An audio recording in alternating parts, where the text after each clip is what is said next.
Tara, samahan natin ang tropa sa North mag-ikot dito sa Bawi naman dito sa South kasi minsan sinasamahan din nila ako doon sa mag-ikot sa North.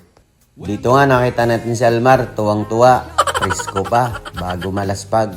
At dito natin, kasama natin ang ating laupan. At siyempre yung mga tropa natin sa Banayad galing sa North.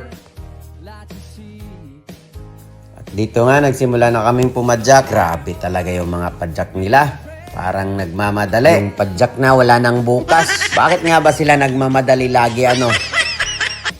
Kwentuhan muna kami bago malaspag. Dito ay wala pang nangyayaring rimatihan. Sound trip muna ako. Sana di ma-restrict.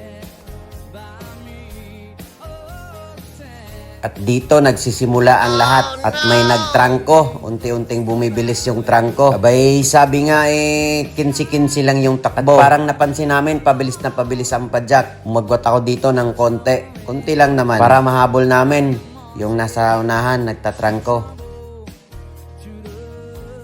At dito ngayon napansin nyo yung isa pigang-piga na yung padyak niya para mahabol yung dalawa. Kaya pala ang tutulin ng mga to. Ang presidente pala ng Banayad ang nagtatrangko. At syempre hindi pinakawalan ng laupa namin. Dito ngayon umagwat ako ng konti sa kanila para trangkuhan. Imimintin ko yung takbo na 15-15 lang.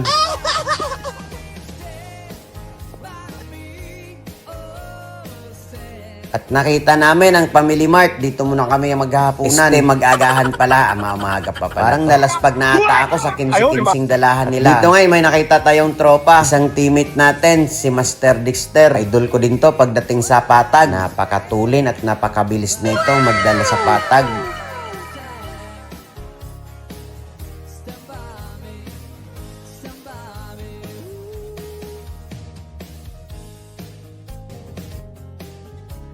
At pagkatapos namin kumain, sibat agad. Dito nakita ko na naman ang Isworks. Isa sa mga paborito kong bike. Napakamahal naman itong bike nito. Kailan kaya tayo makaganitong bike? Matagal ko yung sinusundan. Hinintay ko lang na malaspag siya. Ito nga bumigay konti. Pinalitan ko na naman siyang magtrangko ngayon. Ako naman nagtrangko. Nakakahiya naman. Lagi tayong pasahero. Shout out sa mga pasahero dyan. Baka naman magtrangko kayo konti. At dito nga marami pa kami natuhog sa taas. Salay pagod na rin siguro sa kakapadyak. Mahaba kasi yung malumanay na ahon dyan. Napansin nyo sa camera, 4 na piraso silang nagbabanjing-banjing lang sa papadyak habang kami ay sobrang pagod na pagod sa kakapadyak. Grabe talaga, bakit ba natin to ginagawa? Parang mali ata ang desisyon ko sa buhay Dito naman, nakita ko na naman, nagre-rimatihan na naman. Ang grabe yung rimati nila sa ahon pa. Dito'y may natuhog na naman kami. 5 piraso ata siguro yun. Nahingal ako sa kakahabol nila. Sinubukan ko lang namang humabol sa kanila pero di ko talaga kayang habulin sila. Dito na nga, nakita na natin ang priskong mukha ni Almar kanina. Master, bakit parang,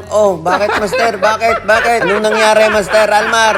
Ang lutong ng mura ni Master Almar. At kami nga dito ay siyam. 3 pa lang kaming nakalagpas sa taas. At matik yon, may 6 pa sa baba. Dito nga nagre-rimatihan na sila. Grabe yung rimati nila sa ahon pa talaga. Anong klaseng binte meron kayo mga Master? Tuwang-tuwa pa talaga sila. Tignan mo ang reaksyon. Grabe naman yung mga reaksyon nila. Nakakarimati sa ahon. Ay, Diyos ko po inang. Ano bang nangyari? Dito na nga yung presidente ng Banayad. Tumira ng tumira. Tignan mo. Napalingon pa sa likod. Tingnan niyo yan. Grabe talaga ang lalakas talaga nila. Sulit yung sikreto para di maumay sa ride. At ito yung dahilan kung bakit ako dumadayo sa North. Napakasaya ang banding nila at napaka-enjoy sumama sa rides nila doon. Parang napansin ko ang laupa namin. Wala, hindi pa dumating. Ay, dito na.